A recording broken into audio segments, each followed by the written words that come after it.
Suspense की। दिल्ली में BJP नेता के बयान पर मचे बवाल की।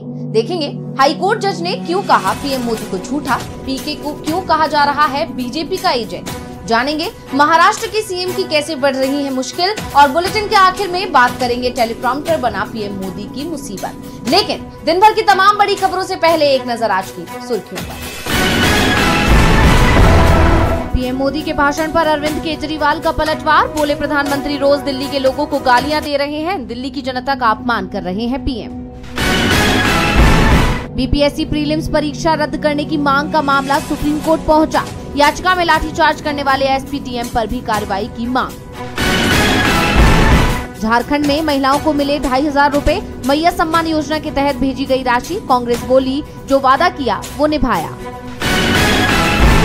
महापंचायत के बाद बिगड़ी जगजीत टल्लेवाल की तबीयत। मिलने पहुंचे पंजाब सरकार के अधिकारी। 41 दिन से खनौरी बॉर्डर पर अनशन पर बैठे हैं किसान नेता।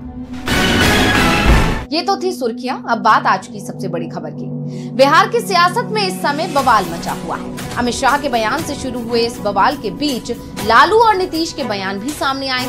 नीतीश ने 2 बार गलत तरह जाने की बात कही है, लेकिन उनके बयान के बाद भी बिहार की सियासत में बवाल थमा नहीं है। देखिए, बिहार की सियासत में नीतीश कुमार के बयान के बावजूद उनके पलटी मारने की चर्चा चल रही है। कांग्रेस प्रवक्ता राजेश कुमार ने तो यहाँ तक कह दिया कि अगर नीतीश ना कहे तो इसे ना नहीं मानना चाहिए। जब महागठबंधन में थे तब कहते थे कि मिट्टी में मिल जाएंगे, लेकिन बीजेपी के साथ नहीं जाएंगे। लेकिन आज वो बीजेपी के साथ है। इसलिए अगर वो कह रहे हैं कि महागठबंधन में नहीं जाएंगे तो समझना चाहिए कि कुछ भी हो सकता है। इस बीच बीजेपी की तरफ से दावा हो रहा था कि 5 जनवरी को अमित शाह से नीतीश मुलाकात करेंगे, लेकिन ये मुलाकात नहीं हुई है।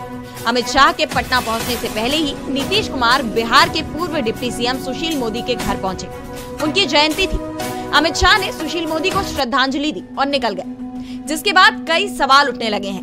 नीतीश के बयान के बाद भी जेडीयू की तरफ से आरजेडी पर तीखे हमले रोक दिए गए हैं। इसके बाद कहा जा रहा है कि नीतीश कुमार 14 जनवरी तक इंतजार कर रहे हैं और वो इसके बाद कोई बड़ा फैसला ले सकते हैं। नीतीश के बयान पर तेजस्वी यादव ने भले ही तीखी प्रतिक्रिया दी हो, लेकिन आरजेडी और कांग्रेस के नेताओं ने अभी भी चुप्पी साध रखी है।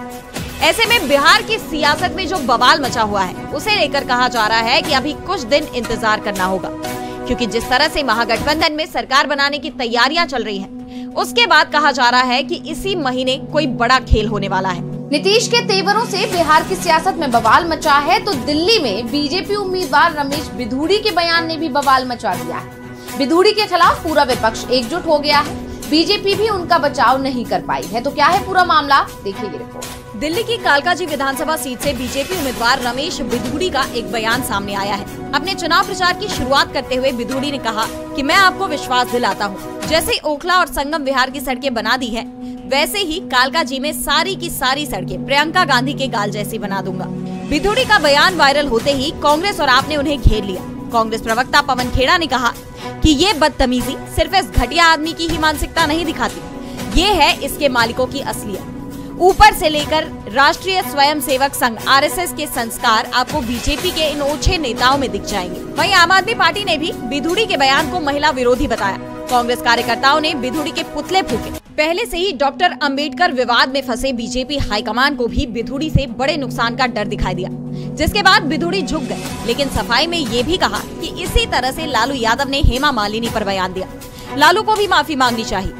बिधूड़ी ने कहा कि किसी संदर्भ में मेरे द्वारा दिए गए बयान पर कुछ लोग गलत धारणा से राजनीतिक लाभ के लिए सोशल मीडिया पर बयान दे रहे हैं। मेरा आशय किसी को अपमानित करने का नहीं था, परंतु फिर भी अगर किसी भी व्यक्ति को दुख हुआ है तो मैं खेद प्रकट करता हूँ। लेकिन ये साफ हो गया है कि बिधूड़ी की माफी भी काम नहीं आएगी।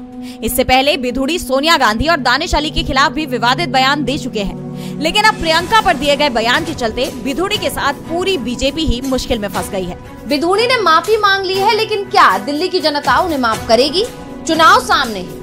1 महीने में ही बिधूड़ी के बयान का असर सामने आ जाएगा। तो मोदी राज में पिछले 10 साल में जो फैसले लिए गए उसका असर इस समय दिखाई दे रहा है। इसे लेकर हाईकोर्ट के पूर्व जज ने पीएम पर तीखा हमला किया है। देखिए रिपोर्ट। पीएम मोदी को लेकर हाईकोर्ट के पूर्व जज का बड़ा बयान सामने आया है। रिटायर्ड जज बीजी कोलस पाटिल ने पीएम मोदी को झूठा प्रधानमंत्री घोषित करते हुए उनकी कड़ी निंदा की। साथ ही उन्होंने केंद्रीय मंत्री नितिन गडकरी को ऑफर दे दिया कि वो पीएम क्यों नहीं बन जाते। दरअसल पूर्व जज बीजी कोलस पाटिल पुणे में आयोजित एक कार्यक्रम में पहुंचे थे, जिसमें नितिन गडकरी ने भी शिरकत की थी। इस दौरान पीएम मोदी पर बरसते हुए पूर्व जस्टिस ने गडकरी से कहा कि हम पर एक झूठे प्रधानमंत्री को थोपने के बजाय आप वो पद क्यों नहीं ले लेते। आप प्रधानमंत्री बन सकते हैं, हमारे पास कोई विकल्प नहीं है। भले ही आप और मैं वैचारिक रूप से विरोधी हों, लेकिन हमारे पास कोई विकल्प नहीं है। उनके इस बयान ने सियासी गलियारों में हड़कंप मचा दिया है और इसके बाद नितिन गडकरी का जो बयान आया उससे बीजेपी की मुश्किलें और बढ़ती दिख रही हैं। हालांकि गडकरी ने जस्टिस पाटिल के ऑफर का तो कोई जवाब नहीं दिया, लेकिन उन्होंने विचारधारा को लेकर बड़ी बात कह दी। नितिन गडकरी ने कहा कि राजनीति को लेकर उनकी राय अच्छी नहीं है, यहाँ यूज एंड थ्रो चलता है। उन्होंने कहा कि कई लोग सत्ता में आने वाली पार्टी की तरफ दौड़ पड़ते हैं, ऐसे में विचार और वफादारी आखिर कहाँ जाती है। हमारे देश में विचारधारा कोई समस्या नहीं है, विचारों का खालीपन समस्या है। गडकरी का इशारा उन नेताओं की तरफ है जो सत्ता के लिए दल बदलते हैं। वैसे देखा जाए तो इस समय सबसे ज्यादा दल बदलू बीजेपी में ही दिखाई दे रहे हैं। साथ ही गडकरी का ये बयान अजीत पवार पर भी माना जा रहा है, जिन्होंने कहा था कि सत्ता के लिए वो एनडीए में आए, जिससे अपने विधायकों के क्षेत्र में विकास के लिए फंड मिल सके। यानी अजीत पवार हो या बीजेपी में शामिल दूसरे नेता, उनकी विचारधारा के साथ बीजेपी ने अपनी ही पार्टी पर सवाल खड़े कर दिए हैं। ऐसे में कहा यह जा रहा है कि गडकरी ने बीजेपी की चिंता बढ़ा दी है। गडकरी ने एक तरह से बीजेपी और उसके सहयोगियों पर ही सवाल उठा दिए हैं। तो सवाल इस समय बिहार की बीपीएससी परीक्षा रद्द करने को लेकर अनशन कर रहे पीके पर भी उठ रहे हैं। तेजस्वी यादव ने इसे लेकर बेहद तीखा हमला किया है। संकेतों में पीके को बीजेपी का एजेंट तक कह दिया है। तो क्या कहा पीके ने, देखिए। बिहार में बीपीएससी प्री परीक्षा को लेकर विवाद थमता नहीं दिखाई दे रहा। छात्रों के आंदोलन के समर्थन में कई राजनीतिक दलों के नेता दिखाई दिए। जन सुराज पार्टी के प्रमुख प्रशांत किशोर ने उनके हक की आवाज उठाते हुए अपना ही एक आंदोलन छेड़ दिया। प्रशांत किशोर अनशन पर बैठे हैं, लेकिन इस दौरान उनके वैनिटी वैन को लेकर नया विवाद खड़ा हो गया। प्रशांत किशोर का इस महंगी वैनिटी वैन से निकलते हुए वीडियो भी सामने आया, जिसके बाद सवाल ये उठ रहे हैं कि क्या सचमुच वो छात्रों के संघर्ष का हिस्सा बनने वहां गए थे। आरजेडी पहले ही आरोप लगा रही है कि छात्रों के आंदोलन से पीके अपनी राजनीति चमका रही है। इस पर पार्टी नेता और विधानसभा में नेता विपक्ष तेजस्वी यादव का भी बयान आया है।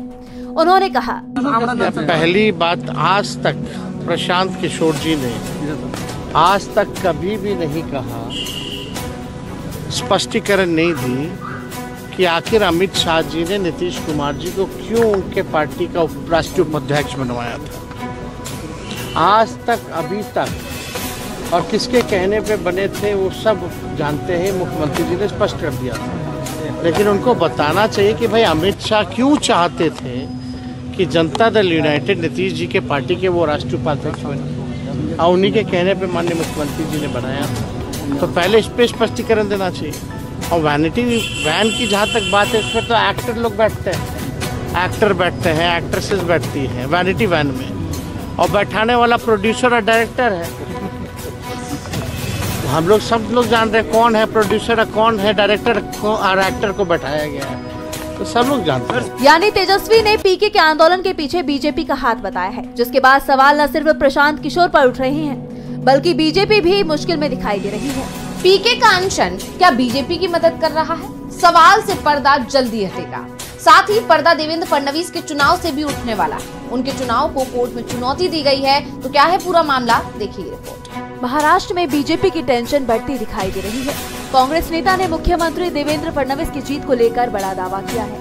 कांग्रेस नेता ने फडणवीस की जीत को चुनौती दी है। कांग्रेस नेता प्रफुल्ल विनोद राव गुड़ाधे ने मुख्यमंत्री देवेंद्र फडणवीस के विधानसभा चुनाव में निर्वाचन को बॉम्बे हाईकोर्ट में चुनौती दी है। 2024 के महाराष्ट्र विधानसभा चुनाव में गुड़ाधे नागपुर दक्षिण पश्चिम सीट से फडणवीस से 39,710 मतों से हार गए थे। गुड़ाधे की तरफ से उनके वकील ने हाईकोर्ट में याचिका दायर की। इसमें उन्होंने फडणवीस की जीत में प्रक्रियात्मक चूक का दावा किया है। उन्होंने कहा कि चुनाव के दौरान कई अनिवार्य प्रावधानों का उल्लंघन हुआ।